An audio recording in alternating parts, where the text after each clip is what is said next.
ज्ञानेश्वर महाराज जिवंतपणी समाधीत कसे गेले? ही घटना ऐकून आजही अनेकांना आश्चर्य वाटते. संत ज्ञानेश्वर महाराजांनी वयाच्या अवघ्या 21व्या वर्षी ज्ञानेश्वरी सारखा महान ग्रंथ लिहिला. त्यांची कीर्ती संपूर्ण महाराष्ट्रात पसरली होती. एके दिवशी त्यांनी आपल्या भावंडांना आणि भक्तांना बोलावले. त्यांच्या चेहऱ्यावर एक विलक्षण शांतता होती. ज्ञानेश्वर महाराज म्हणाले, माझे या पृथ्वीवरील कार्य पूर्ण झाले आहे. हे ऐकून सर्वजण घाबरले. नामदेव महाराज पुढे आले आणि म्हणाले, माऊली, तुम्ही असे का बोलत आहात? अजून लाखो लोकांना तुमच्या मार्गदर्शनाची गरज आहे. पण ज्ञानेश्वर महाराज फक्त हसले. त्यांनी सांगितले की आता ते संजीवन समाधी घेणार आहेत. हे ऐकून सर्व भक्तांच्या डोळ्यांत अश्रू आले. सगळ्यांना एकच प्रश्न पडला, जिवंतपणी समाधी, हे कसं शक्य आहे? आळंदीमध्ये समाधीची जागा तयार करण्यात आली. त्या दिवशी हजारो भक्त जमले होते. संपूर्ण परिसरात एक वेगळीच शांतता होती.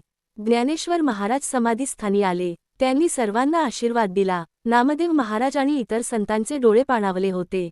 आता पुढे काय होणार याची सर्वांना उत्सुकता होती.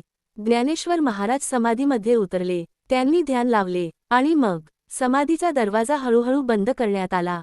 सर्वत्र शांतता पसरली. लोक रडत होते. पण खरी गोष्ट इथेच संपत नाही. भक्तांचा विश्वास आहे की ज्ञानेश्वर माऊली आजही आळंदीच्या समाधीत चैतन्यरूपाने विराजमान आहेत. म्हणूनच लाखो वारकरी आजही म्हणतात, ज्ञानोबा माऊली तुकाराम. कारण संतांचे शरीर जरी दिसेनासे झाले तरी त्यांचे अस्तित्व आणि कृपा आजही भक्तांना अनुभवायला मिळते. जय ज्ञानेश्वर माऊली.